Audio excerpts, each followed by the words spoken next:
মাছ থাকাটা ভালো হবে এগুলোকে।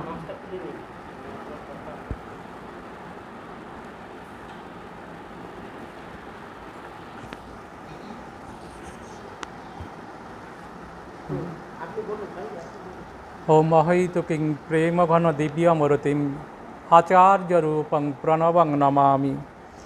तमेव माता च पिता तमेव बन्धुश्च सखा तमेव विद्या द्रविणं तमेव सर्वं मम देव तमेव सर्वं मम देव। नीलाचल निवासाय नित्याय परमात्मने बलभद्र सुभद्राभ्यां जगन्नाथाय ते नमः। আজকের এই শুভ অপরাহ্ন, খুব সুন্দর দিন। আজকে শ্রী শ্রী রথযাত্রা উৎসব। অন্যান্য বৎসরের মতো এবারও হয়তো মহা সমারোহ হবে না, কিন্তু এই যে দিনটি বছরে একবারই মাত্র আসে, রথযাত্রা। রথ আমাদের প্রাচীন ভারতীয় সংস্কৃতিতে রাজন্যবর্গের এবং ধনী সম্প্রদায় তাদের একটা যাতায়াতের একটা মাধ্যম। আজকে যেমন আমরা চারদিকে দেখতে পাই যে বিভিন্ন চার চাকার গাড়ি, যেগুলো আর কি সাধারণ, যেগুলো যোগাযোগের মাধ্যম হিসেবে ব্যবহৃত হয়। আপনারাও যে এই চার চাকার গাড়িতেই এসছেন, তা প্রাচীনকালে তো এইরকম যন্ত্র ছিল বটে, যন্ত্র অন্যরকম ছিল, তাকে বলা হতো রথ। রথের আইডিয়াটা কিন্তু অতি প্রাচীনকালে ভারতবর্ষে। পৃথিবীর বিভিন্ন দেশে আমরা দেখতে পাবো, প্রাচীন যদি আমরা গ্রীসের ইতিহাস, রোমের ইতিহাস পড়ি, সেখানেও আমরা দেখতে পাবো রথের ব্যবহারের কথা। ভারতবর্ষে সব রাজন্যবর্গরা এক সময় এক জায়গার থেকে আরেকটা জায়গায় যাতায়াতের জন্য এবং কখনো কখনো সাম্রাজ্য সুরক্ষার জন্য যখন যুদ্ধের প্রয়োজন হতো, তখন রথের ব্যবহার করতেন। আমি আগেও বললাম যে রথ ছিল একমাত্র যাতায়াতের মাধ্যম ধনী সম্প্রদায় রাজন্যবর্গের জন্য। সর্বসাধারণের জন্য কিন্তু ব্যাপারটা ছিলই না একদম আর কি। এখন যেমন হয়ে গেছে আমরা সবাই রাজা, সবাই এখন চার চাকার গাড়ি ব্যবহার করে, তখন তো আর সেই যুগে সবাই রাজা ছিল না। এক একটা রাজশক্তি, তখন এই যে বিশাল ভারতবর্ষ, এখন ত্রিখণ্ডিত ভারত, তখন ছিল অখণ্ড ভারত। এই অখণ্ড ভারত তখন অনেক অনেক রাজশক্তিতে, খণ্ড খণ্ড রাজশক্তিতে বিভক্ত ছিল। সেই সময় রাজারা কী করতেন? যুদ্ধযাত্রা করতেন বা যাতায়াতের মাধ্যম হিসাবে রথকেই ব্যবহার করতেন। আমরা দেখব যে রথের ব্যবহার মহাভারতের যুদ্ধে রথের ব্যবহার দেখব, তার আগে দেখব রামায়ণের যুদ্ধে রথের ব্যবহার দেখব। রাক্ষস বাহিনী রথের ব্যবহার করছেন পদব্রজে, যে ভগবান শ্রী রামচন্দ্র সেখানে যুদ্ধে অবতীর্ণ। দেবতারা তখন দেখলেন যে অসম যুদ্ধ, রাক্ষসরা রথ ব্যবহার করছেন দশানন রাবণ পর্যন্ত, এবং ইয়েতে রাক্ষস বাহিনীর মধ্যে অনেক রথ ছিল, কিন্তু একমাত্র ভগবান শ্রী রামচন্দ্র যখন পদব্রজে অসম যুদ্ধ দেখে তখন কি করলেন? দেবরাজ ইন্দ্র সারথী মাতলিকে পাঠিয়ে দিলেন রথসহ। ভগবান রামচন্দ্র এবং দশাননের একটা সমতা যুদ্ধ হলো। সেই যুদ্ধে রাবণ বধ হলো। তারপরে আমরা দেখব খুব প্রাচীন আমাদের যে ভারতীয় সংস্কৃতির যে যেটা আর কি একদম পীঠস্থান, সেই পীঠস্থান দেখব আমরা ঋগ্বেদের মধ্যে রথের ব্যবহারের কথা আমরা পাবো। আমরা উপনিষদের মধ্যে কঠশ্রুতি যাকে বলে আর কি, এই উপনিষদের মধ্যে রথের কথা পাবো। বিস্তৃত আলোচনা করব আমরা রথ কী জিনিস। রথ যেমন একটা খণ্ড বিশ্ব হলো আমাদের এই দেহটা, আর অখণ্ড হলো এই বিশাল বিশ্ব। অখণ্ড বিশ্বের মধ্যেই খণ্ড বিশ্ব যেমন বর্তমান, তেমনি এই যে রথ, আমরা বাহ্য যে এই রথটাকে দেখি, এই রথটা কিন্তু আমাদের ভেতরে রথ। এই রথটা কি? দেহরথ। ইন্দ্রিয়গুলো, শরীরের যে ফিজিক্যাল অর্গানগুলো তো এক জায়গার থেকে আরেক জায়গায় চলাচল করতে পারে না, কাজ করতে পারে না, একত্র সংহত হয়ে এই ইন্দ্রিয়গুলো কি করে পরিচালিত হয়, তাকে বলে দেহরথ। কঠ উপনিষদে যম নচিকেতার সংবাদে খুব সুন্দর করে উপাখ্যানটা আছে। তো সেইখানে রথের কথা বলা হচ্ছে। রথের কথা বলা হচ্ছে, আমরা দেখব যে সবাই যারা পুরুষোত্তম ধাম অর্থাৎ জগন্নাথ ক্ষেত্রে যারা গেছেন, আজকের দিনে মহাসমারোহে রথ হতো, কিন্তু এবার করোনা পরিস্থিতির জন্য গতবারও হতে পারেনি, এবারও মাত্র সামান্য কিছু কোভিড ভ্যাকসিন যারা নিয়েছেন 2টো ডোজ অন্তত, এবং যাদের করোনা আরটিপিসিআর রিপোর্ট যাদের নেগেটিভ আছে, তারাই কিছু মাত্র ইয়েতে পাণ্ডা পুরোহিতরা সুযোগ পাবেন রথের সেবা, পুজো এবং রথ টানার। প্রশাসনের যারা থাকবেন তারাও 2টো করে ডোজ নিয়েছেন প্রত্যেকেই। খুব ভালো পরিস্থিতি, সরকার এরকমই নির্ধারণ করেছেন। আমাদের বাংলাতেও কোথায় বা ভারতবর্ষে কোথাও মহাসমারোহে বা যেটা জনপ্লাবন হতো রথের সময়, সেটা এবার হচ্ছে না। এবার আসুন আমরা একটুখানি পায়ে পায়ে আমরা আসি এবার পুরুষোত্তম ক্ষেত্র, শ্রীধাম ক্ষেত্র, জগন্নাথ ক্ষেত্র। জগন্নাথ মানে জগতের যিনি নাথ, জগতের যিনি পতি, জগতের তিনি প্রভু। নাথ হলো প্রভুতাত্মক শব্দ। জগতের যিনি পতি স্বয়ং ভগবান, তিনি অতি সুপ্রাচীনকাল। জগন্নাথ ক্ষেত্রের ইতিহাস যদি আমাদের জানতে হয়, আমাদের একটুখানি ফিরে যেতে হবে আমাদের রামায়ণের যুগে। রাম রাবণের যুদ্ধ যখন নাকি দশানন রাবণ যখন নাকি হত হলেন, যুদ্ধে বিজয় লাভ করার পর ভগবান শ্রীরামচন্দ্র বালিপুত্র অঙ্গদকে ডেকে বললেন, তোমাকে আমি একটা বর প্রদান করব। বালিপুত্র অঙ্গদ তখন বললেন যে আমাকে এই বরটা দিন, আমার পিতৃহন্তাকে যেন আমি বধ করতে পারি, আমার বাবাকে যিনি বধ করেছেন অন্যায়ের সমরে, তাকে যেন আমি বধ করতে পারি। সহস্রে ভগবান শ্রীরামচন্দ্র তখন বললেন, দেখো এই জন্মে তো সম্ভব নয়, তবে পরজন্মে তুমি পারবে। ত্রেতা যুগ চলে গেল, ভগবান রামচন্দ্র তখন অবতীর্ণ হয়েছিলেন। এরপরের যুগ দ্বাপর যুগ। সেই দ্বাপর যুগে ভগবান আবির্ভূত হলেন, শ্রীরামচন্দ্রই স্বয়ং ভগবান শ্রীকৃষ্ণরূপ আবির্ভূত হলেন। তার আগে আবির্ভূত হয়েছেন রোহিণী নন্দন শ্রী বলরামজি। তারও কারণ ছিল, কারণটা হলো ত্রেতা যুগ। জগতের সমস্ত কিছু একটা কার্যকারণ সম্বন্ধে সমস্ত কিছু গ্রথিত। রামায়ণের সময়ে রামচন্দ্র যখন নাকি বনবাসে যাচ্ছেন, বিভিন্নভাবে যখন নাকি রামচন্দ্র দেখছেন নির্যাতিত হচ্ছেন, লক্ষণের দেখে খুব দুঃখ হতো, শোক হতো। রামচন্দ্রকে প্রবুদ্ধ করার চেষ্টা করতেন, উৎসাহিত করার চেষ্টা করতেন। এমনকি এমনও বাল্মীকি রামায়ণ যারা পড়েছেন তারা দেখবেন যে সেখানে লক্ষণজি বোঝাচ্ছেন শ্রীরামচন্দ্রকে, দেখো পিতা স্ত্রৈণ, তিনি কৈকেয়ীর প্রতি অতি আসক্ত। এই অবস্থায় আমরা পিতাকে সবলে আমরা কারাগারে নিক্ষেপ করে আমরা অযোধ্যার রাজপথে তোমাকে আমরা বসাই। রামচন্দ্র কিন্তু রাজি হলেন না, কারণ এটা একটা বংশের মর্যাদার ব্যাপার ছিল। কি বংশের মর্যাদা? পিতৃসত্য পালন। ভারতবর্ষের যে দিব্য সংস্কৃতি, ভাগবতী সংস্কৃতি, দৈবী সংস্কৃতি, তার মূল হলো আপনার এইখানে। আমাদের শাস্ত্র আমাদের শিখেছে পিতা স্বর্গ পিতা ধর্ম, পিতাই স্বর্গ পিতাই ধর্ম, পিতাই হলেন পিতহি পরমন্তপ, পিতরি প্রতিমাপন্নে প্রিয়ন্তে সর্বদেবতা।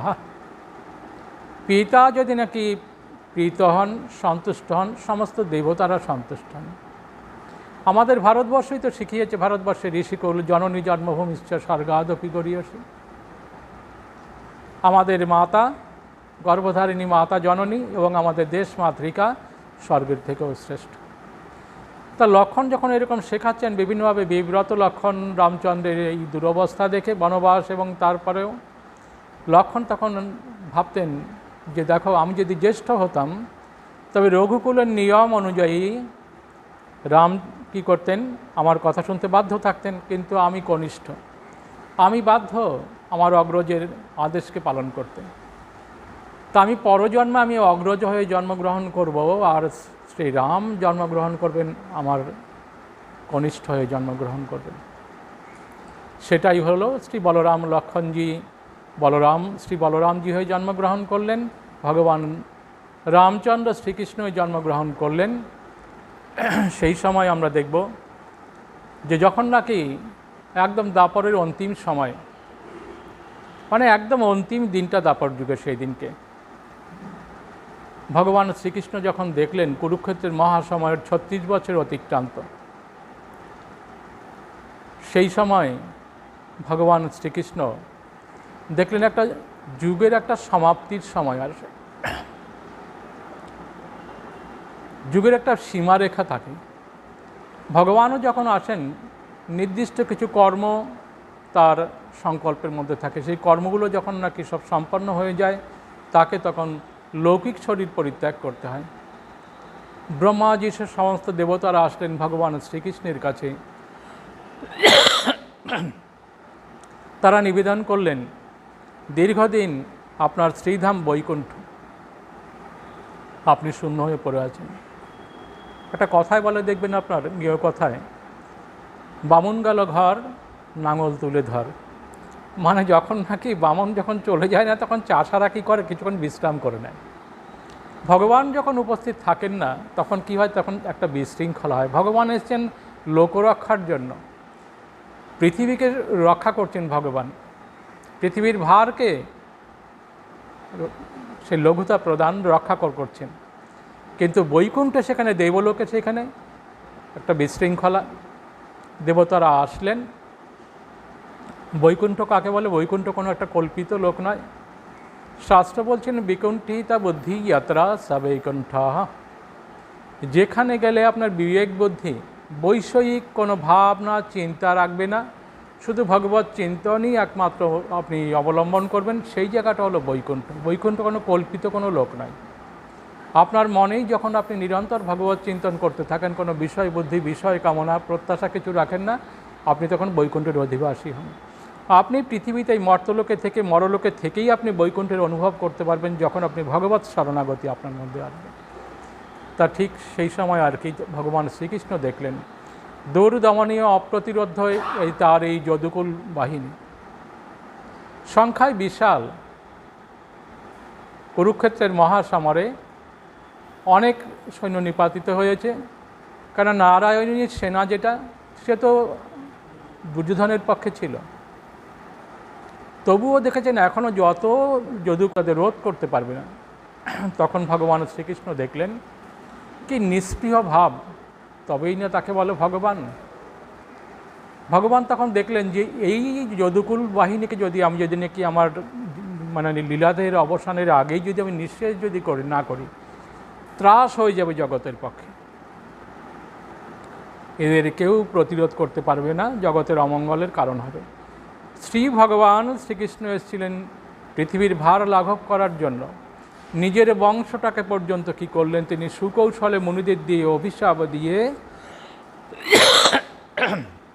তিনি তাদের নাশ করলেন প্রভাস ক্ষেত্রে। যদুকুল নাশ হয়ে গেল, সেই সংবাদ যখন নাকি শ্রী বলরাম শ্রীকৃষ্ণ সহ গিয়েছিলেন সেখানে, একটা দেখুন এইখানটা একটা খুব সুন্দর একটা আমরা জিনিস দেখব। একটা পরিবার, একটা সমাজ, একটা রাষ্ট্র ব্যবস্থা কখন নষ্ট হয়?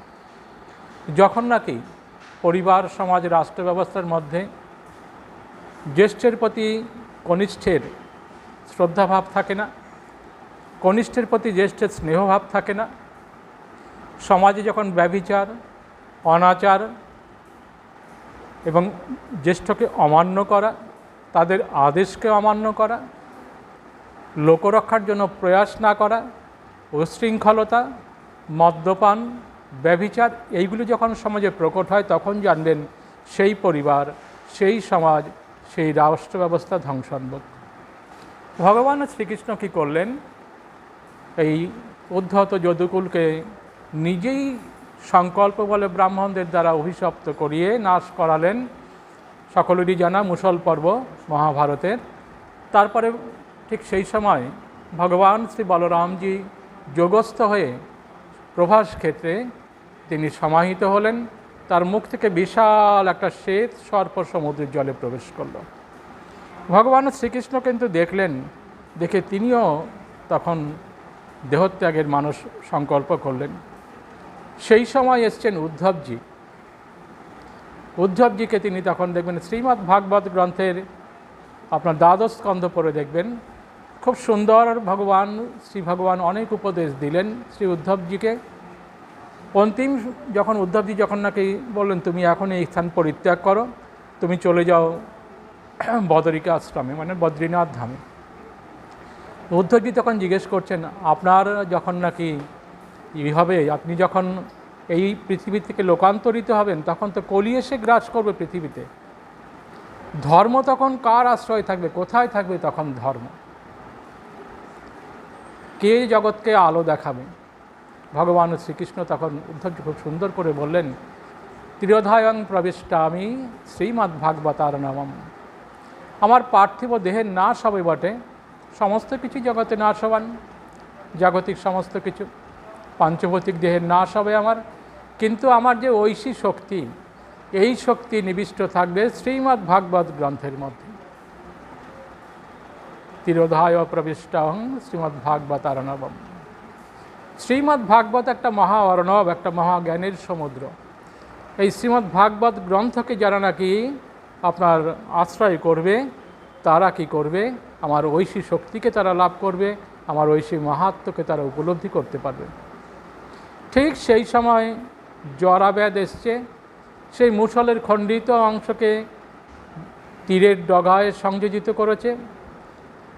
ভগবান তখন একটা নবীন অশ্বত্থ বৃক্ষ, মানে একটা ছোট একটা বটবৃক্ষে আর অশ্বত্থ বৃক্ষের নিচে ভগবান তখন নাকি মানে এক ডান পায়ের উপর বাঁ পাটা দিয়ে এরকমভাবে যখন ভগবান যাচ্ছেন, বসে আছেন যোগস্থ অবস্থায়, সেই সময় এসে বাণবিদ্ধ করলো জরা। এই জরা ছিল, আমি আগেই যেটা প্রথমে আপনাদের বলেছিলাম যে অঙ্গদ, বালিপুত্র অঙ্গদ জরা হয়ে জন্মগ্রহণ করেছেন, বাণবিদ্ধ করেছেন ভগবান। বাণবিদ্ধ কিন্তু কোনো জরাব্যাধ যখন কাছে এসছে, এসে দেখছে ভগবান তখন চতুর্ভুজ মূর্তি ধারণ করেছেন। ভগবানের শ্রীকৃষ্ণ যখন দেবকীর যখন অংশ কারাগারে দেবকীর থেকে যখন নাকি ভগবান আবির্ভূত হয়েছিলেন, পার্থিব লৌকিক জন্ম নয়, ভগবানের চতুর্ভুজ মূর্তিতে আবির্ভূত হয়েছিলেন। দেবকী বসুদেবের প্রার্থনায় মানব শিশুর রূপ পরিগ্রহ করলেন মানব লীলা করার জন্য। আর ভগবান অন্তিম সময়ে চতুর্ভুজ মূর্তি ধারণ করেছেন। তখন জরাব্যাধ তখন করুণভাবে প্রার্থনা করছেন, অপরাধের জন্য মার্জনা ভিক্ষা করছেন।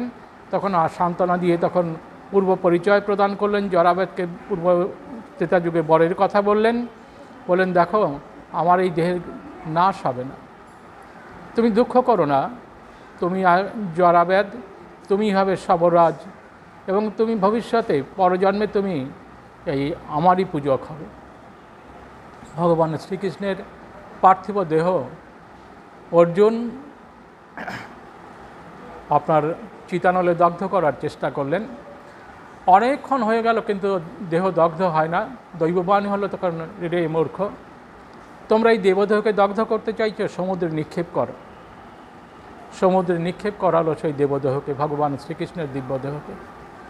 সেই দেহ কৃষ্ণবর্ণ প্রস্তর কোষ্ঠী পাথরের মতো রূপ পরিগ্রহ করলো।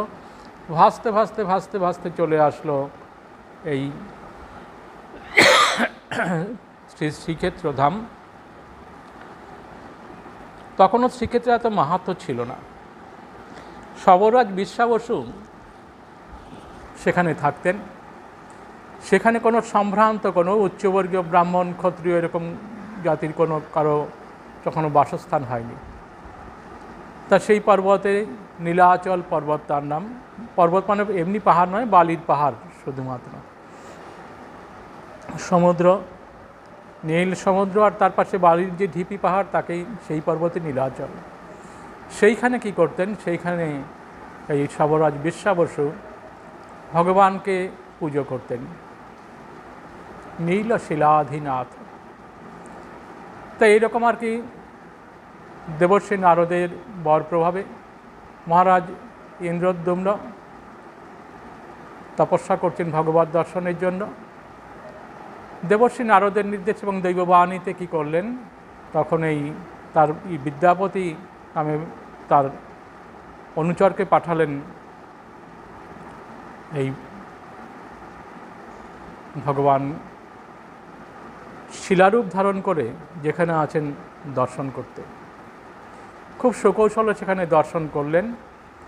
তারপর সেইখান থেকে যখন নাকি বিদ্যাপতি যখন খবর দিলেন ইন্দ্রদ্যুম্নকে, কিন্তু ততক্ষণে কিন্তু ভগবান অন্তর্হিত হয়েছেন। মহারাজ ইন্দ্রদ্যুম্ন তিনি কি করলেন, তখন খুব দুঃখিত হয়ে তখনই করছেন, তখন দৈববাণী হলো যে তুমি দুঃখিত হয়েও না, তুমি স্নান করে কাল প্রভাতে সূর্য উদয়ের আগে সমুদ্রের তীরে তুমি এখানে অপেক্ষা করবে। ভগবানের শ্রীবিগ্রহের নির্মাণ উপযোগী দ্রব্যাদি এখানে আসবে। শঙ্খচক্র গদাপদ্ম শোভিত একটা কাঠ সেখানে আসলো, নিম গাছের একটা গুড়ি। দৈববাণী হলো যে যাও তুমি এই নিয়ে এই ভগবানের শ্রীবিগ্রহ নির্মাণ করো। কল্পনা তখন কিভাবে বিগ্রহ নির্মাণ করবেন চিন্তা করছেন। গাছটা নিয়ে যাওয়া হলো, যাগযজ্ঞ হলো শুভ দিনে, শুভ সংকল্প করে। তারপর শুরু হলো অক্ষয় তৃতীয়াতে, আপনার শুভ অক্ষয় তৃতীয়াতে দেখবেন পঞ্জিকায় লেখা থাকে দেববিগ্রহ নির্মাণ, দেবতা গঠন। চেষ্টা করলেন, কিন্তু সমস্ত আপনার যারা নাকি শিল্পীরা আসলেন, কাষ্ঠশিল্পী, তারা সকলে চেষ্টা করেও কাঠের মধ্যে একটু আঁচড় বসাতে পারলেন না। বিশ্বকর্মা, দেবশিল্পী বিশ্বকর্মা বৃদ্ধ ব্রাহ্মণের বেশে আসলেন। বৃদ্ধ ব্রাহ্মণের বেশে এসে বললেন, দেখুন আমি মূর্তি নির্মাণ করে দিতে পারি, কিন্তু শর্ত একটা, আমি যখন মূর্তি নির্মাণ করব তখন দ্বার বন্ধ থাকবে, ঢোকার চেষ্টা করবেন না। যদি আপনি ঢোকেন, যখন ঢুকবেন আমি কিন্তু সেই মুহূর্তেই চলে যাব, মূর্তি অসম্পূর্ণ থাকবে। মহারানী গুন্ডিচা কি করলেন, সম্মত হলেন যদিও প্রথমে, কিন্তু নারী বুদ্ধি বললেন, দেখো তো বৃদ্ধ সূত্রধর মানে কাষ্ঠশিল্পী কতটা নির্মাণ করছেন, মূর্তি কেমন হয়েছে একবার তো দেখা তো উচিত। মহারাজা দেখতে আসলেন, কিন্তু যেই দেখতে এসছেন তখন দেখছেন যে তখন সেই যে বৃদ্ধ শিল্পী তার নাম ছিল অনন্ত মহারানা। আমাদের যেমন কাষ্ঠশিল্পীদের সূত্রধর আগে নাম থাকতো, এখন আর থাকে না, এখন অন্য কিছু সারনেম দেয়। ওড়িশাতে মহারানা তাদের সারনেম থাকে। এই অনন্ত মহারানা ভগবান দেবশিল্পী বিশ্বকর্মা অনন্ত মহারানা রূপে এসেছিলেন। মূর্তি অসম্পূর্ণ থাকলো বটে, জগন্নাথ ভগবান, বলভদ্র ভগবান এবং সুভদ্রা ভগবতীর এই ত্রয়ী মূর্তি প্রতিষ্ঠিত হলো। এই মূর্তি প্রতিষ্ঠিত হলো, মূর্তির আপনারা যে শ্রীক্ষেত্র ধামে গেছেন সেখানে দেখেছেন মাঝখানে সুভদ্রা দেবী, এক পাশে বলভদ্রদেব আর এক পাশে শ্রী জগন্নাথ দেব। দেখবেন আপনার শ্রী জগন্নাথ দেব এবং বলভদ্রদেব এবং সুভদ্রা দেবীর মূর্তিগুলোর চোখ খুব বড় বড়। ভারতবর্ষে কোনো দেবদেবীর চোখ মনুষ্যাকার, মানুষের মতো খুব সুন্দর করে করা, কিন্তু এরকম গোল চোখ কারো দেখেছেন এত বড় চোখ? কেন এরকম গোল চোখ? ওড়িয়া ভাষায় বলে চকা ডোলা। ডোলা মানে হলো চোখ বা আখি। ডোলা কথাটা রবীন্দ্র সাহিত্যেও পাবেন, রবীন্দ্রনাথের কবিতা ডোলা, ডোলা মানে আখি আর কি ব্যবহার করা হয়েছে। চকা মানে চাকার মতো বড়। কেন? ভগবান সর্বদ্রষ্টা, তিনি জগতের সব কিছু দেখেন। আমরা গোপনে কোনো কাজ করি, কোনো অভিসন্ধি করি, আমরা ভাবি আমরা শুধুমাত্র দেখছি, আমি মাত্র দেখছি, আর কেউ দেখলো না, কিন্তু না, আমি ছাড়াও আরেকজন দেখেন, তিনি হলেন একমাত্র ভগবান। ভগবান শ্রী বিষ্ণুর চারটে মূর্তি। এক মূর্তিতে জগৎ রক্ষার জন্য তিনি তপস্যা করেন, দ্বিতীয় মূর্তিতে তিনি কী করেন, সমস্ত জীব দিয়ে অধিষ্ঠিত থেকে তার শক্তিকে অধিষ্ঠিত করে তিনি জগতের সমস্ত কিছু কর্মকে পরিচালনা করেন, তৃতীয় মূর্তিতে তিনি সমস্ত কিছু শুভ অশুভ দ্রষ্টা তিনি, চতুর্থ মূর্তিতে কারণ দীর্ঘ তিনি বৎসর যোগ সমাহিত থাকেন। যোগ সমাধি ভঙ্গে ভক্তদের, যোগ্য ব্যক্তিদের তিনি বর প্রদান করেন। ভগবান সর্বদ্রষ্টা, তাই এরকম বিশাল আঁখি। এবার প্রশ্ন হলো, জগন্নাথ, সুভদ্রা, বলভদ্র দেবের এই রকম মূর্তি কেন? এই মূর্তিটার কথা জানতে গেলে আমাদের ফিরে যেতে হবে কিন্তু আবারও আমাদের দ্বাপর যুগে, এবং সেটা হলো দ্বারকাধামে। ভগবান শ্রীকৃষ্ণ দ্বারকাধামে আপনার রাজত্ব স্থাপন করেছেন, রাজধানী স্থাপন করেছেন। রাজা করেছেন তিনি উগ্রসেনকে, পিতামহ উগ্রসেন, কংসের পিতা, কিন্তু নিজে কিন্তু রাজা হননি, পদ তিনি কখনো নেননি। তো এই আপনার একদিন দেবী রোহিণী এবং দেবকী এরা সব যখন আছেন, তখন ভগবান শ্রীকৃষ্ণের পত্নীরা অষ্টপাট রানী নিবেদন করলেন, ভগবান যখন এই যে গোকুলে ভগবান লীলা করেছেন, তো এই সব লীলার কথা, শ্রী বৃন্দাবন ধামে যেসব লীলা করেছেন, এই লীলার কথা তারা জানতে আগ্রহী হলেন। তখন রোহিণী দেবী তখন বললেন, দেখো আমি তো জানি ঘটনাগুলো, কিন্তু আমি মা হয়ে ছেলের প্রেম কাহিনী কী করে তোমাদের কাছে উপস্থাপন করি। সুভদ্রা দেবীর তখনও বিবাহ হয়নি অর্জুনের সাথে। তা রোহিণী দেবী বললেন, দেখো এখন যদি কৃষ্ণ বলরাম যদি এখন প্রবেশ করে অন্তঃপুরে, তবে তারা শুনে লজ্জিত হবে। তখন সুভদ্রা বললেন, আমি গিয়ে দ্বারে প্রহরী থাকছি, দাদারা যদি আসে তাদের আমি আটকাবো, তুমি বলতে থাকো। বলতে থাকলেন রোহিণী দেবী, ভগবান শ্রীকৃষ্ণের পত্নীরা এই ভাগবতী প্রেমের কথা শুনতে লাগলেন। ভগবানের প্রেম সাধারণ মানুষের প্রেম নয়, ভাগবতী প্রেম শুনছেন। আর সেই সময় কি করছেন, ঠিক সেই সময় শ্রীকৃষ্ণ বলরাম এসেছেন, অন্তঃপুরে যাবেন। মাঝখানে দাঁড়িয়েছেন সুভদ্রা,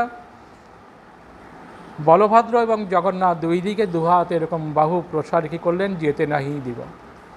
হাত প্রসারণ করে দাঁড়ালেন সুভদ্রা দেবী, দুইজনেই দাঁড়ালেন দুপাশে। আর সেই সময় কি করলেন, একদম তারা বিমোহিত হয়ে গেছেন। মায়ের কাছে দিব্য ভাগবত প্রেমের কথা, দিব্য জীবন আলেখ্যের কথা শুনে দুইজনেই তারা কি করেছেন, শ্রীকৃষ্ণ বলরাম এই বিমোহিত হয়ে গেছেন, বিস্ফারিত হয়ে গেছে চোখ। ঠিক সেই সময় দেবর্ষী নারদ এসছেন, দর্শন করলেন, প্রভু তোমার এই রকম মূর্তি তো কোনো দিন তো দেখিনি।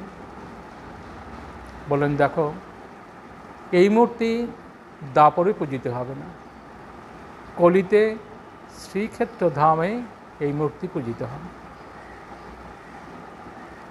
আমরা যে জগন্নাথ, সুভদ্রা, বলভদ্রের যে মূর্তি দেখি, এই হলো সেই মূর্তির ইতিহাস। তো এইবার এই রথ শুরু, মানে প্রস্তুতির কাজ শুরু হয় অক্ষয় তৃতীয়ার দিন থেকে। বৈশাখ মাসের শুক্লপক্ষের তৃতীয়া, অক্ষয় তৃতীয়ার দিন থেকে অনেক গাছ টাছ কেটে সব রথ শুরু হয়। উচ্চতা বিশাল 3টে রথ তৈরি হয়। 3 দেবতা, ভগবান বলভদ্রদেব, সুভদ্রা, শ্রী জগন্নাথ দেব। 3টে রথের আপনার উচ্চতা এবং চাকার সংখ্যা দেখে 3টে রথ স্বতন্ত্র নির্ধারণ করা হয়। ভগবান শ্রী জগন্নাথ দেবের যেই রথ, সেই রথের নাম হলো নন্দীঘোষ। রথের চাকা 16টা। শ্রী বলভদ্রদেবের রথের নাম তালধ্বজ, তার চাকা হলো আপনার 14টা। সুভদ্রা দেবীর রথের নাম দেবদলন, তার রথের চাকা হলো আপনার 12টা। তাহলে ভগবান জগন্নাথ দেবের রথের চাকা 16, বলভদ্র দেবের 14, সুভদ্রা দেবীর হলো 12। এই 3টে রথ। রথ যখন যায় দেখবেন, তখন কিন্তু আপনার প্রথমে বলভদ্র দেবের রথ যায়, মাঝখানে থাকেন সুভদ্রা দেবী, এবং সবার শেষে প্রভু জগন্নাথ ধাম। কীরকম মর্যাদা রক্ষা দেখুন, জ্যেষ্ঠ তাকে আগে জিতে দিতে হবে, এবং কনিষ্ঠা ভগিনী তাকে রাখতে হবে মাঝখানে। কেন? 2 দাদার মাঝখানে তিনি সুরক্ষিত থাকবেন, এবং সবার শেষে যাবেন প্রভু জগন্নাথ। বিভিন্ন উৎসবাদির পর এই রথ চলতে থাকে। কোনো কোনো বছর রথ প্রশাসনের সুযোগ্য নেতৃত্বে গুন্ডিচা মানে মাসির বাড়ির পর্যন্ত যায়, কোনো বছর যেতে পারে না, মাঝপথেই থাকে, কিন্তু সমস্ত পূজাদি রীতিনীতি সেখানেই আপনার প্রতিপালিত হয়। 1928 কি 30 খ্রিস্টাব্দ একটা খুব সুন্দর ঘটনা ঘটেছিল ভারত সেবাশ্রম সংঘের ইতিহাসে। তখনও সবে আশ্রমের প্রতিষ্ঠা হয়েছে। সেই সময় টিনের চালা, আর এই রথের সময় রোদও থাকে, কোনো কোনো বছর বৃষ্টিও থাকে, ব্যাপক সেবার খুব রোদ। তা গুরু মহারাজ সপরিকরে চলে গেছেন অনেক সব স্বামীজিদের নিয়ে সেবা কার্য। এই যে রথের সময় যে সেবা কার্য, যাত্রীদের জল দেওয়া, পিচকিরি দিয়ে স্প্রে করে রোদের মধ্যে জল ছেটানো, চিকিৎসার ব্যবস্থা, কেউ অসুস্থ হয়ে পড়লে স্ট্রেচার করে তাকে চিকিৎসার ব্যবস্থা করা, তখন কিন্তু একমাত্র ভারত সেবাশ্রম সংঘ ছাড়া কোনো প্রতিষ্ঠান ছিল না যারা পুরীধামে যারা নাকি সেবা কাজ করত। সর্বপ্রথম শ্রী শ্রী গুরু মহারাজ 1926 খ্রিস্টাব্দে রথযাত্রা মেলাতে সর্বপ্রথম সেবা কাজ করেন। তার কয়েক বছর পরেরই কথা, সংঘে এসছেন, যোগদান করেছেন এক স্বামীজি, স্বামী প্রেমানন্দজি নাম। পরবর্তী সময়ে খুব সুন্দর একটা ঘটনা ঘটল। স্বামীজি গেছেন রথযাত্রা সেবা করতে, শ্রী শ্রী গুরু মহারাজ আছেন, বড় স্বামীজি মহারাজ, বেদানন্দজি মহারাজ, সকলেই প্রায় আছেন কাছে। তা তখন শুধু সংঘের মাত্র, এখন যেটা অফিস আর ঠিক তার উল্টো দিকে এই দুটো মাত্র বিল্ডিং তখন মাত্র ছিল। কুমার ব্লক তার নাম। বেশ কষ্ট করে থাকতে হতো। তা প্রেমানন্দজি রথের এরকম সময় গেছেন, গিয়া বলছেন যে গুরু মহারাজকে, তখন গুরু মহারাজ বলা হতো না, শ্রী শ্রী স্বামীজি মহারাজ বলতেন স্বামীজিরা। বলছেন স্বামীজি মহারাজ আমি একটু জগন্নাথ দর্শন করে আসব। গুরু মহারাজ অনেকক্ষণ মৌন হয়ে থাকলেন। বেশ কিছুক্ষণ বাদে অনেক অনুরোধ উপরোধের পর আবেদনে সাড়া দিয়ে সম্মতি প্রদান করলেন মৌনভাবে। আনন্দিত মনে প্রেমানন্দজি চললেন শ্রী জগন্নাথ দর্শনে। খুব দ্রুততার সাথে চলে গেছেন। বিকেলের যখন ভগবানের শয়ন থেকে যখন জাগরণ হয়, মন্দির যখন খোলা হয়, ঠিক তার আগেই পৌঁছে গেছেন। কিছুক্ষণ বাদেই মন্দির খোলা হবে। গিয়ে তখন মন্দির যখন খোলা হলো, তখন নিষ্পলক নেত্রে স্বামীজি তাকিয়ে আছেন জগন্নাথ বলরাম সুভদ্রা বিগ্রহের দিকে। তাকিয়ে থেকে তখন দেখলেন যে বলরামজির বিগ্রহ আছে, সুভদ্রা দেবীর বিগ্রহ আছে, শ্রী জগন্নাথ বিগ্রহ সেখানে নেই। সেইখানে গুরু মহারাজ বসে আছেন। স্বামীজি ভাবছেন আমি তো খুব দ্রুততার সাথে এসেছি, গুরু মহারাজ কখন আসলেন আর এসে ভেতরেই বা এরকম বেদির মধ্যে কী করে বসবেন। ভাবলেন তাহলে একটু হয়তো ঘুমিয়েছিলেন, তন্দ্রা এসেছিল, হঠাৎ করে চলে যাচ্ছেন, ভাবছেন তাহলে কি ভুল দেখছেন। চোখটা একটু রোগড়ে নিলেন, নিয়ে আবার তাকালেন। কোনো কল্পনা কথা নয়, দিবা স্বপ্নও নয়, একদম বাস্তব। তখন দেখলেন গুরু মহারাজই আছেন। আবার কিছুক্ষণ বাদে দেখছেন না জগন্নাথ দেবী আছেন। আবার দেখছেন গুরু মহারাজ আছেন। বেশ কিছুক্ষণ যখন এরকম হলো, স্বামীজি তখন যুবা বয়স, অফুরন্ত তেজ, অফুরন্ত শক্তি স্বামীজির, প্রবল যুক্তিবাদী মানুষ, ভাবাবেগ সম্পন্ন নন। স্বামীজি তখন কী করলেন, ঘর্মাক্ত কলেবরে সেখানেই বসে পড়লেন। দরদর করে ঘামছেন আর ভাবছেন এটা কি দেখলাম।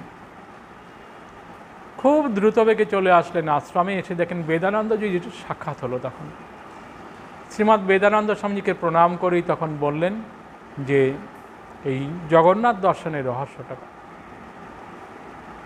স্বামীজি একটু হাসলেন। বেদানন্দ স্বামীজি উপস্থিত সমস্ত স্বামীজিকে ঘটনাটা বললেন। কথায় কথায় শ্রী শ্রী গুরু মহারাজের কাছে পৌঁছলো কথাটা। সন্ধ্যের আরতির পরে যখন নাকি সবাই প্রণাম করছে, প্রেমানন্দ স্বামীজিও প্রণাম করতে গেছেন, গুরু মহারাজকে প্রণাম করেছেন। গুরু মহারাজ শুধু একটুখানি মিষ্টি হাসলেন, একটু স্মিত হাস্য। হাসিটা কেন? ঈশ্বর গুরুর আত্মেতি মূর্তিভেদ বিভাগিনে ভৌমবদ ব্যক্ত দেহায় দক্ষিণামূর্তয়ে নমঃ। ভগবত প্রণামে আমরা বলি না যে ঈশ্বর গুরুর আত্মেতি, ভগবান আর গুরু একই মূর্তি, সর্বদেবময় গুরু। গুরু হলেন সমস্ত দেবদেবীদের সাকার বিগ্রহ। গুরুর প্রতি যদি কারো ভক্তি থাকে তবে আপনার সমস্ত গুরু পুজোর সাথে সমস্ত দেবদেবীদেরও পুজো করা হয়। এই জন্য ভারত সেবাশ্রম সংঘে খুব সম্ভব যে এই প্রধান কার্যালয়ে যে রথের যে প্রবর্তন, খুব সম্ভব 1966-78 হবে। হ্যাঁ, না 97। সেবার বেদানন্দ স্বামীজি 97। সেবার বেদানন্দ স্বামীজি যেতে পারেননি রথে। তা 1941 খ্রিস্টাব্দে শ্রী শ্রী গুরু মহারাজের মহাপরিনির্বাণ, সালটা একটু আমার ভুল হচ্ছে, হয়তো 67 কি 68 হতে পারে। তা 69 মধ্যে বেদানন্দ স্বামীজির খুব সম্ভব মহাপরিনির্বাণ। তার আগের বছর খুব সম্ভব যেতে পারেননি। তা স্বামীজি অসুস্থ। তখন কি করলেন, নির্মলানন্দ স্বামীজিকে ডাকিয়ে বললেন যে দেখো আমরা তো যেতে পারলাম না, তো এখানে একটু ছোট্ট করে একটুখানি রথের একটু আয়োজন করলে কেমন হয়। শ্রীমৎ নির্মলানন্দ স্বামীজি তখন কি করলেন, এই এখন যে মন্দিরের পাশে যে ওপাশে যে দোতলাটা যে হলটা আছে, এইখানে ছোট করে রথের প্রথম আয়োজন করেন। তারই পরিবর্তিত রূপ এখন এবছর রথ হয়নি বটে, আপনাদের দেখাতে পারলাম না। তা রথটা আছে দোতলাতে আছে, হলের পাশেই আছে। তা সেইখানে সেই রথে এই প্রধান কার্যালয় রথের প্রবর্তন হয় আর কি। তো আমাদের বিভিন্ন শাখা আশ্রমে রথ হয়, সেখানে গুরু মহারাজ শ্রী শ্রী গুরু মহারাজকে সেখানে রথে চাপিয়ে রথ করা হয়। তা রথ যেটা এবার আমরা যেটা জানবো তাত্ত্বিক দিক, আমরা যত কিছু এই যে পুজো পার্বণ যত কিছু দেখি, এর অভিব্যক্তিটা হলো আপনার একটা জাগতিক অভিব্যক্তি। এইটা কেন, এটা সাধারণ মানুষকে বোঝানোর জন্য এই আড়ম্বরটা করতে হয়। কিন্তু যারা নাকি তপস্বী, যোগী, ভক্ত, তাদের জন্য কিন্তু তত্ত্বটা অন্যরকম। কঠোর শ্রুতিতে দেখব যম নচিকেতা সংবাদ, সেইখানে খুব সুন্দর করে বলছেন যে আত্মানং রথিনং বৃদ্ধি দিয়ে শুরু করলেন যমরাজ, যে মানে দেহটা হলো একটা রথ। ইন্দ্রিয়গুলো কি, এই যে আমাদের ইন্দ্রিয়গুলো সব কর্মেন্দ্রিয়গুলো, এইগুলো হলো এই রথকে যেমন টানে, যেমন ঘোড়া, দেহকে এরকম এই পরিচালনা শক্তিটা হলো মূল হলো কিন্তু দেহস্থিত আত্মার। আর এই চক্ষু, কর্ণ, নাসিকা, জিহ্বা, ত্বক, এইসব ইন্দ্রিয়গুলো, পাঁচটা কর্মেন্দ্রিয়, পাঁচটা জ্ঞানেন্দ্রিয় এবং মন, বুদ্ধি, অহংকার। বলছেন এইগুলো, এই যে পাঁচটা ইন্দ্রিয়গুলো, পঞ্চেন্দ্রিয়, এইগুলো হলো এই ঘোড়া। এইগুলো কি করছে, দেহটাকে কি করছে, সবসময় এদিক ওদিক সব জায়গায় নিয়ে যাচ্ছে। মূল কিন্তু আত্মা, মানে জীবাত্মা, দেহস্থিত আত্মা। আর এই যে বিষয়গুলো, কর্মেন্দ্রিয় যে বিষয়গুলো হলো এই ঘোড়ার চলার পথ। ঘোড়া যেমন রাজপথে চলে, দেখবেন ঘোড়া যখন চলে যে চোখের দুপাশে দুটো চামড়ার প্যাড লাগানো থাকে। কেন? যাতে ওই দুপাশের দৃশ্য তার মধ্যে, মানে দৃষ্টির মধ্যে না পড়ে। দৃষ্টির মধ্যে পড়লে কী হবে, একবার ডান দিকে যাবে, ডান দিকে তাকাবে, ডান দিকে যাবে, একবার বাঁ দিকে তাকাবে, অর্থাৎ গতি কিন্তু আপনার স্লথ হয়ে যাবে। এই জন্য দুপাশে কিছু নজর পড়বে না, শুধুমাত্র দৃষ্টি থাকবে শুধু সামনের দিকে। সামনের দৃষ্টিকে ঘোড়া টকবক টকবক করে ছুটতে থাকে। তো এরকম ঋষিরা বলছেন যে দেখো, যেই মানুষের ইন্দ্রিয়গুলো মানে সংযত নয়, বুদ্ধি সংযত নয়, মন সংযত নয়, সেই মানুষ কখনো, ঘোড়া যেমন যদি নাকি দুপাশে, যদি চোখের দুপাশে যদি নাকি আস্তরণ না থাকে, দিকভ্রষ্ট হয়, গতিশ্লথ হয়, মানুষও তেমনি কী হয়, যদি নাকি ইন্দ্রিয়গুলো মানুষের সংযত না থাকে, বুদ্ধি যদি সংযত না থাকে, তখন কী হয়, মানুষও এরকম দিকভ্রষ্ট হয়, সাধনভ্রষ্ট হয়। 84 লক্ষ যোনি ভ্রমণ করার পর এই দুর্লভ মানব শরীর, আমাদের এই দুর্লভ মানব শরীরে আমাদের লক্ষ্যটা কি? ভগবৎ সাধনা, ভগবৎ প্রাপ্তি জীবের একমাত্র লক্ষ্য। দ্বিতীয় কোনো লক্ষ্য মানব শরীরের নেই। একমাত্র ভগবৎ প্রাপ্তি, ভগবৎ স্বরূপের দর্শন, আত্মজ্ঞান, ব্রহ্মজ্ঞান, যাই বলুন, এটাই হলো একমাত্র মানবের লক্ষ্য। শ্রুতি তাই বলছেন যে ইন্দ্রিয়গুলোকে সংযত করে কি করতে হবে? এই অভীষ্ট লক্ষ্যের দিকে এগিয়ে যেতে হবে। দেহস্থিত একটা কথা খুব প্রচলিত, রথস্থ বামনং দৃष्ट्वा পুনর্জন্ম ন বিদ্যতে। রথস্থিত বামন দেবতা, বামন দেবতা কেন? ভগবানকে কেন বামন বলা হচ্ছে? ভগবান বামন নন, তিনি সমস্ত জীবের মধ্যেই তো তার অস্তিত্ব আছে, তিনি সর্বত্র তিনি আছেন, সর্বভূতময় তিনি আছেন কোথায়? সমস্ত জীবের হৃদয়ে তিনি আছেন। ঈশ্বর সর্বভূতানাং হৃদ্যেশ্বর্জনতে শ্রীমদ্ ভগবদ্ গীতার কথা, অষ্টাদশ অধ্যায়ের 61 মন্ত্রে বলছেন শ্রী ভগবান নিজেই তার অবস্থান নির্ণয় করছেন। সমস্ত জীব শরীরে বলছেন ঈশ্বর সর্বভূতানাং হৃদ্যেশ্বর্জন তিষ্ঠতি ভ্রাময়ণ সর্বভূতানি যন্ত্রারূঢ়ানি মায়া। তিনি কি করছেন? যন্ত্রকে যেমন যান্ত্রিক যেমন যন্ত্রকে পরিচালনা করে, যন্ত্রতত্ত্ববিদ, গাড়িতে আপনারা এসছেন, ড্রাইভার গাড়িটা ছিল, ড্রাইভার যদি নাকি সারথি, ইনি যদি নাকি না চালাতেন গাড়ি, তাহলে কিন্তু গাড়িতে আপনারা আসতে পারতেন, বসেই থাকতে হতো আপনাকে। আপনি গাড়িতে এসছেন বটে, কিন্তু আপনি কিন্তু স্বাধীন হয়ে আসেননি, পরাধীন, কেননা গাড়ির অধীন হয়ে এসছেন। আপনি এসছেন 40 কিলোমিটার গতিতে, হয়তো গতিটা আপনার নয়, গতিটা কিন্তু গাড়ির। নিয়ন্ত্রককে সারথি নিয়ন্ত্রক, ঠিক সেই রকম জীব শরীরের নিয়ন্ত্রককে, পরিচালককে জীবাত্মা।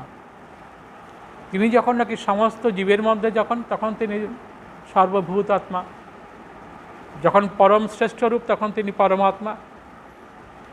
তা এই জন্য শাস্ত্র বলছেন যে এই বুদ্ধিকে নিয়ন্ত্রিত করতে হবে, সংযত করতে হবে। হাজারবার শুধু রথ দেখলেও শুধু কখনো আপনার মুক্তি হবে না। শুধু কবির কথাতেই বলবো, রথযাত্রা লোকারণ্য মহাধুমধাম, ভক্তেরা লুটায় পথে করিছে প্রণাম। রথ ভাবে আমি দেব, পথ ভাবে আমি, মূর্তি ভাবে আমি দেব, হাসেন অন্তর্যামী। 100% সত্য কথা। যখন নাকি আপনার দেখুন হাজার হাজার ভক্ত, আমি শ্রীক্ষেত্র ধামে আমি ছিলাম 6 বছর, আমি নিজেও প্রত্যেক বছর রথযাত্রায় অংশগ্রহণ করতাম, ভগবানকে প্রণাম করতাম। ভক্তেরা দণ্ডবত প্রণাম করেন রথের পথের মধ্যে। এখন পথ যদি ভেবে বসে যে হ্যাঁ আমি দেবতা, আমাকে প্রণাম করছে। রথ তো কাঠের জিনিস, রথ ভাবছে যে না আমাকে প্রণাম করছে। রথ তো কাঠের জিনিস। আপনি যে বাজারে রথ দেখেন, এই রথযাত্রার আগে দেখে কি রথকে প্রণাম করেন? কাঠ দিয়ে মূর্তি খোদিত হয়, মূর্তিও ভাবছেন আমি। ব্যাপারটা হচ্ছেন যে কবি কিন্তু এখানে বিশ্বকবি, তিনি বলছেন, কবি মানে ক্রান্তদ্রষ্টা, তিনি ক্রান্তদর্শী কবিতা বলছেন যে হাসেন অন্তর্যামী। এই যে রথ, পথ, দেববিগ্রহ, তার সবার মধ্যে যে অন্তর্যামী রূপে যিনি আছেন, আমরা কিন্তু প্রণামটা করি কিন্তু তাকেই। তা এই শ্রী বিগ্রহকে শুধুমাত্র আপনার ওই রথ দেখলেই শুধু মুক্তি হয় না, শুধু রথযাত্রায় অংশগ্রহণ করলেই শুধু মুক্তি হয় না। এই জন্য শাস্ত্রপতি রথস্থ বামনং দৃष्ट्वा পুনর্জন্ম ন বিদ্যতে। জগন্নাথ বিগ্রহ তো বিশাল বিগ্রহ, সেখানে তা বামন তাকে কেন বলা হলো? মূল কথাটা হলো যে এই উপনিষদের শ্রুতির কথা, কঠোশ্রুতির কথা, ভগবান শ্রীকৃষ্ণ শ্রীমদ্ ভগবদ্ গীতার 3টি অধ্যায়, ত্রয়োদশ অধ্যায়, পঞ্চদশ অধ্যায়, অষ্টাদশ অধ্যায়, 3টি অধ্যায়তে ভগবান কি করলেন? তার অবস্থান, ভগবান কোথায় থাকেন জীবদেহে, তা তিনি নিজেই কিন্তু নির্ণয় করে দিলেন। আমরা রোজ অভিষেক মন্ত্রে বলি, জ্যোতিষামপি তজ্জ্যোতি তমসঃ পরমুচ্যতে জ্ঞানম জ্ঞেয়ং জ্ঞানগম্যং হৃদি সর্বস্ব বেষ্টিতম। সবার হৃদয়ে আমি অধিষ্ঠিত থাকি। সর্বস্ব চ অহং হৃদি সন্নিবিষ্ট, সর্বস্ব সবার।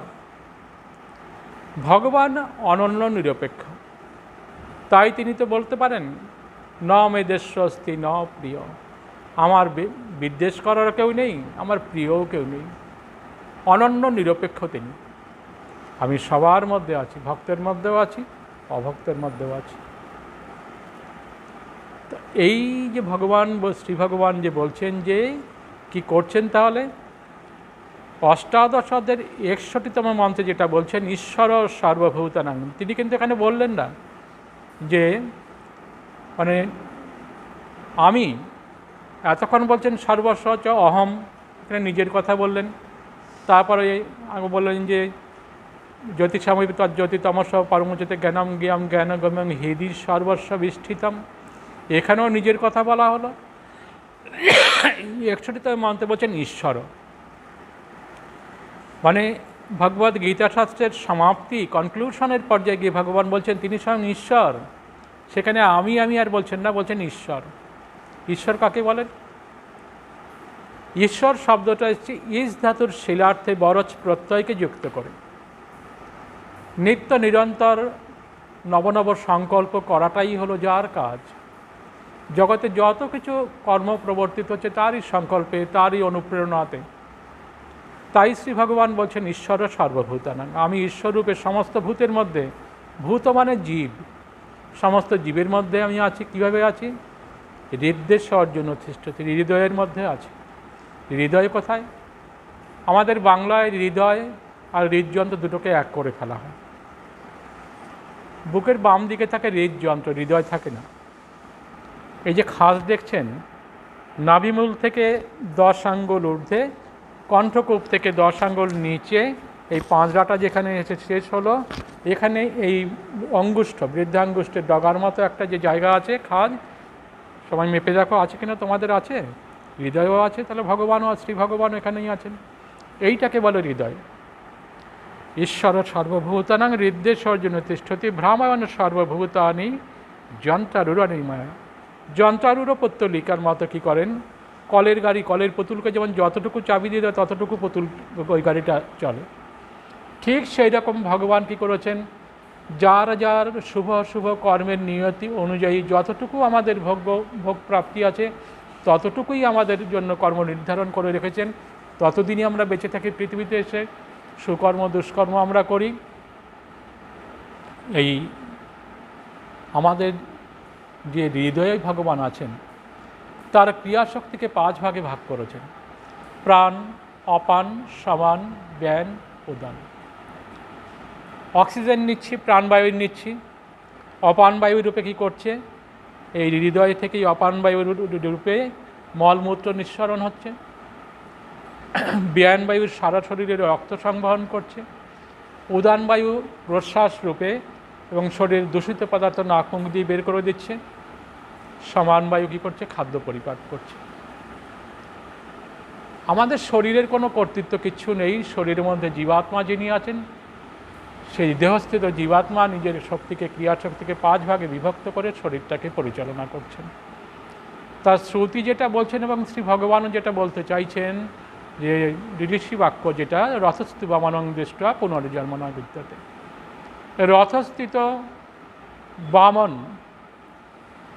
বামন অবতার, ভগবান বামন অবতারে কী করেছিলেন, আপনার বলিকে যেমন না কী করে, আপনার ত্রিপাদভূমি প্রার্থনার ছলে সমগ্র জগৎটাকে অধিকার করে ফেলেছিলেন। শ্রী ভগবান এরকম কী করেছেন, আপনার ক্ষুদ্র, বামন মানে হলো ক্ষুদ্র, ডোয়ার্ফ, সমস্ত জীব শরীরে, শুধুমাত্র মানব শরীর নয়, ভগবান তো স্পষ্টীকৃত করছেন সর্বভূতানাং। ভগবান কিন্তু বলেননি মানবানাং বা ভক্তানাং। সমস্ত জীব শরীরে কী করছেন, তিনি অধিষ্ঠিত আছেন সমস্ত জীব শরীরে। জীব শরীরকে তিনি পরিচালিত করছেন, কর্মের অনুপ্রেরণা দিচ্ছেন। আমরা শুভ অশুভ কর্ম আমরা করছি। আর তখন প্রশ্ন হলো, তাহলে অশুভ কর্ম কেন করছি? অহমিকা বশে করছি। ভগবান করাচ্ছেন যদি এটা আমাদের অনুভব থাকতো, তাহলে আমরা খারাপ কাজ কেউ করতাম না। আমি করছি ভাবছি বলেই আমি কিন্তু অশুভ কাজের অনুপ্রেরণা পাচ্ছি এবং কর্মের আমাদের বন্ধন হচ্ছে। ভগবান করাচ্ছেন এই ভাবনাটা থাকলে আমাদের কারো বন্ধন হতো না। ঋষি তাই বলছেন, তুমি শুধু রথকে শুধু দেখলে হবে না, রথ তো কাঠের একটা যান মাত্র, দেবতা সে তো কাঠের বিগ্রহ মাত্র, পথ সে তো মাটি, কাকর, পাথর, সিমেন্ট, পিচ এসবের আস্তরণ। কিন্তু এর মধ্যে অন্তঃস্থিত, এর ভেতরে যিনি নাকি আছেন, যে আত্মা পরমাত্মা, তাকে দর্শন করতে হবে। মানে অন্তর্দৃষ্টি দিয়ে দেখতে হবে, অন্তর্দৃষ্টি দিয়ে অন্তর্ভাবনাটাকে উন্মুক্ত করতে হবে, হৃদয়ের দ্বারটাকে উন্মোচিত করতে হবে, এবং শুধু বাইরে দেখা নয়। শ্রীমদ্ ভাগবতকে সুন্দর করে শ্রী ভগবান বলছেন যে যৌমাং পশ্যতি সর্বত্র সর্বং চ ময়ি পশ্যতি। যে আমাকে, আমার মধ্যে সমস্ত জীবকুলকে, ভূত চরাচরকে দেখে এবং সমস্ত জীব চরাচরের মধ্যে আমাকেই দেখে, তারও আমি অদৃশ্য হই না, আর সেও আমার অদৃশ্য হয় না। আমরা যদি নাকি সমস্ত সত্তার মধ্যে শ্রী ভগবানকে দেখতে পারি এবং ভগবানের মধ্যে যদি সবাইকে দেখতে পারি, তবেই আমাদের এই দর্শন, ভগবত দর্শন সফল হয়। এবং তার জন্য প্রথম করতে হবে কি, আমাদের নিজেদের দেহের মধ্যে ভগবান যে অধিষ্ঠিত আছেন, অহংকার, অহমিকা, আমিত্বটাকে দূরে সরিয়ে রেখে ভগবৎ সত্তার প্রতিষ্ঠা করা, ভগবৎ স্বরূপে জ্ঞানের জন্য প্রয়াস করা, শাস্ত্রাদি অধ্যয়ন করা, সদাচার পালন করা, এগুলো যদি আমরা করতে পারি, তবে আস্তে আস্তে আমাদের হৃদয়ের দ্বার উন্মুক্ত হবে। শ্রী ভগবান তিনি করুণা করে আমাদের দর্শন দেবেন, আমাদের জীবনটা সফল হবে। অনেকক্ষণ আজকে আপনাদের কাছে বললাম।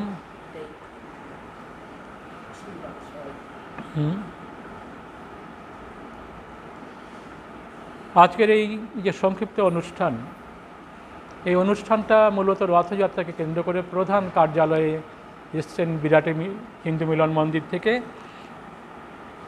তা অনেকেই এসছেন মিলন মন্দিরের সদস্য এবং আমাদের সবার স্নেহের শুভাশিস আছে। ডাকনাম রণ, কী নাম? ভালো না? ঋষভ। আছেন আপনার শুভ নাম কি? সুবীর। সুবীর ব্রহ্মচারী যে আছেন, প্রথম আসলেন আশ্রমে বোধহয়, এসছেন, আমার সাথে সাক্ষাৎ হয়নি। আমার ভাগ্য ভালো, আজকে শুভ দিনে দেখুন একটা জিনিস কি, একটা কথা বলে না যে আমি বলি, যে জন প্রণব ভজে সে হয় আমার প্রাণরে। গুরু মহারাজকে যে ভজনা করে, ভগবানকে যে ভজনা করে, সে আমার প্রাণস্বরূপ। একটা হৃদয়ের সাথে একটা আত্মিক একটা সম্পর্ক থাকে। শুভ দিনে আপনারা এসছেন। বাবা, আপনার শুভ নাম কি? অসিত বাবু এসছেন। মিলন মন্দির হয়তো সাক্ষাৎ হয়েছে আপনাদের সাথে। বিরাটি হিন্দু মিলন মন্দির এবং প্রণব ছাত্রাবাস, এই যে একটা মানে এখন একটা সব কিছুর মধ্যে আছে, মানে এখন তো সব কিছু প্রায় বন্ধ হয়ে আছে, যে যোগাযোগ সব বিচ্ছিন্ন, কিন্তু যোগাযোগ তো বিচ্ছিন্ন থাকে না। হোয়াটসঅ্যাপ গ্রুপ বলে বোধ হয় না, তো ছাত্র হোয়াটসঅ্যাপ গ্রুপ আছে একটা, তাই অনুধ্যান গ্রুপ আর কি। ভালো। অনুধ্যান মানে কি? ধ্যান মানে তো নিরন্তর চিন্তা করা। ধ্যান আগে জানতে হবে, ধ্যান, তারপরে অনুধ্যান, একটা উপসর্গ, সাফিক্স। তা ধ্যানটা কি জিনিস? ধ্যানটা কোনো বিষয়ের যখন আপনি নিরন্তর চিন্তা করতে থাকবেন, মানে কন্টিনিউয়াসলি আপনি যখন চিন্তা করবেন, তাকে ধ্যান বলে। ধ্যান করতে করতে এমন একটা অবস্থা হয় যখন আপনার বাহ্য জগতের কোনো খেয়াল থাকে না, তখন আর বাহ্য কর্মগুলো হবে, স্বভাববশে ইন্দ্রিয়গুলো কর্মগুলো করবে, কিন্তু মনটা থাকবে ভগবানের, শ্রী ভগবানের প্রতি নিবদ্ধ, তাকে বলে ধ্যান। বিষয়ের ধ্যানে বিষয় কী করে নিরন্তর বিষয়ের চিন্তা করতে থাকে। আমরা ভক্ত মানুষ, আমরা কী করি? কোনো ছাত্রাবাস যারা আর কি, ছাত্র গুরু মহারাজের ভাবাদর্শ অনুপ্রাণিত ছাত্ররা, তারা গুরু মহারাজের নিরন্তর ধ্যান করবেন। তাই ধ্যানটা কি? গোস্বামী তুলসীদাস খুব সুন্দর করে বলছেন, তুলসী ऐसा ध्यान धर जैसे बयान की गाय, मोह में तीन और चार न टूटे, ध्यान रखे बछाई। তুলসীদাস শ্রী রামচরিত মানসে বলছেন, এমনভাবে তুমি ধ্যান করতে থাকবে, সদ্য প্রসূতা গাভী, গাভী মাতার বাচ্চা হয়েছে সদ্য, মনটা কিন্তু তার থাকে কিন্তু বাছুরের দিকে। বাচ্চাটা কাছে না থাকলে হাম্বা হাম্বা করে ডাকতে থাকে, জাপ খাচ্ছে, খড়বিচুলি জাপ খাচ্ছে, কিন্তু তাকিয়ে আছে বাছুরের দিকে, এমনভাবে তাকিয়ে আছে যে মুখের জাপটা মুখ থেকে পড়ে যাচ্ছে। মানে তুলসী ऐसा ध्यान धर जैसे बयान की गई, मोह में तीन चाना टूटे धन रखे बचाए। খাবারটা মুখ থেকে পড়ে যাচ্ছে, চিবোতে ভুলে যাচ্ছে, মনটা পড়ে আছে কিন্তু বাছুরের দিকে। ঠিক সেরকম আমরা সৌভাগ্য প্রণব ছাত্রাবাস অনুধান গ্রুপের সকল এবং যারা ভক্তবৃন্দ, যারা অন্তত এই প্রোগ্রামটা যারা নাকি উপভোগ করছেন, যারা দর্শন করছেন, যারা অন্তত শুনছেন, তাদের সৌভাগ্য যে আপনারা একটা ভালো একটা সংস্পর্শে এসছেন। সময়টাকে শুধুমাত্র এমনি নষ্ট করছেন না, গুরু চিন্তায়, ভগবত চিন্তায়, অন্তত আজকের এই সুন্দর দিনে, পবিত্র দিনে আত্মচিন্তায় নিমগ্ন করতে পেরেছেন। ভগবান শ্রী জগন্নাথ, ভগবান শ্রী বলরামজি, সুভদ্রা দেবীকে প্রণাম, শ্রী শ্রী গুরু মহারাজকে প্রণাম। একটুখানি সবাই আমরা হাত জোড় করে ওম নমঃ শ্রী ভগবতে প্রণবায়, ওম নমঃ শ্রী ভগবতে প্রণবায়, ওম নমঃ শ্রী ভগবতে প্রণবায়। নমস্কার, সবাইকে ধন্যবাদ, সকলে ভালো থাকুন। আর যেটা আমি এতক্ষণ বললাম উপসংহারে, কনক্লুশনে যেটা বললাম, ভগবান জগন্নাথ দেবের বিগ্রহ দেখুন, বাড়িতে রাখুন, গুরু মহারাজের বিগ্রহ রাখুন, সবই করুন, কিন্তু নিজের মধ্যে যতক্ষণ না আপনার ভাগবত সত্তার উপলব্ধি না হয় ততক্ষণ পর্যন্ত কিন্তু ভগবত দর্শন সফল হয় না। প্রথমে নিজের মধ্যে শ্রী ভগবানের অধিষ্ঠানকে অনুভব করুন, তারপর জগতের সমস্ত জীবের মধ্যে, সমস্ত কিছুর মধ্যে ভগবানের অধিষ্ঠান এবং ভগবানের মধ্যে সমস্ত জীবগুলো অধিষ্ঠিত আছেন, এইটা অনুভব করুন। দেখবেন, তবেই দেখবেন আপনি যেমন শ্রী ভগবানের দৃষ্টির আড়ালে যাবেন না, শ্রী ভগবানও কিন্তু আপনাকে কখনো দৃষ্টির আড়াল হতে দেবেন না। সেই অবস্থাতে ভক্ত আর ভগবান তখন এক হয়ে যায়। এই যে 5 প্রকারের যে মুক্তি, সারূপ্য, সালোক্য, শাস্তি, এইগুলো তখন কি হয়, এই মুক্তি লাভ হয়। মুক্তি মানে স্বস্বরূপের জ্ঞানকে মুক্তি বলে। মুক্তি এমন একটা অবস্থা, নিজের স্বরূপের জ্ঞান, সেটা আমি নেই, তুমিই কেবল। সেখানে আর আমি থাকে না, সেখানে শুধু ভগবানই থাকে, সেখানে গুরুই শুধু থাকেন। ওম শান্তি শান্তি শান্তি। সকলকে নমস্কার, ধন্যবাদ।